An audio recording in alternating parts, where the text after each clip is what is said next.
preposition of submission, kumbaga plan A, and then tatlo pang submission, and then tatlong escape. If I do my multiplication right, that is 12. Technique number 1, side mount position. Balikan ko na para makuha. If you want to manipulate his arm, get close. The first technique that you do is an Americana, grab, and he tries to defend. Dili sa akin ha. Dili sa akin ha. From this, he tries to straighten his arms. Sige, he straightens his arm.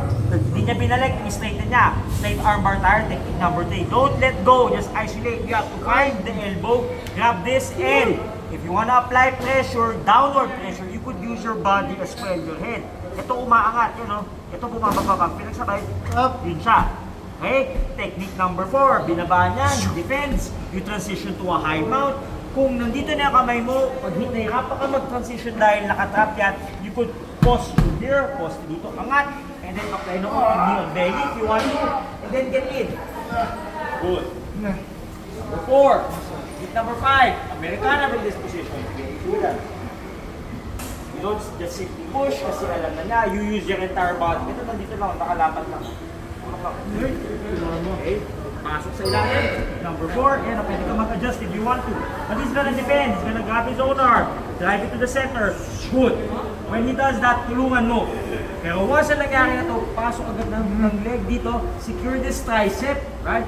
Arm inside, get the shoulder, go to the side. Ang goal is to isolate the jugular vein. So, ito yung point of attack. Go to the side, kuha, grab my own leg, just to make sure na nakatrap, I grab this, inhale, piga. Hindi mo inaangat, hindi siya neck crack. Dapat choke siya. 10-30 position, piga. Yan. Ang defend is Sergios is gonna drive his elbow, and if he tries to lift up, angat siya, habol yung likod, angat, secure. Again, situation na lang ha, gawin na natin yun para may continuity yung drill natin. Habol tayo ng choke, seat them first, right?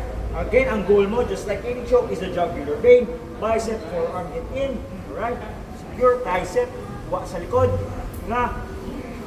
Yun yung nagiging challenge. Kailangan yung chest mo nakalapat sa kanyang back. Baka may angle ka. If it's way too down or way too low, walang angle. So, kung walang angle, ikaw mo sa gilid. Wala naman tangkal. Kung natapusin. Okay? Now, part ng drill. From this position, si Sir Tiros, he's gonna escape. He's gonna find the lock in the chain. Very good. Grab. The moment he grab, you grab back. Okay? Secure. Kabilang kamay, he's gonna pull, hayaan mo lang, tulak, sampay, moves together, secure. Right? Dikit talaga. Kailangan naka-pitch. Grab this. Biga. Si Sir Kiros, he's gonna hitchhike, get close, kasi na-hyperextend, and then it's his turn. Kuha. Diniretso ko. Tap. Binaba ko. Ay, ma. Very good. Ay, ma pa. Yan. O, tulak na. Good job. Secure ko. Up.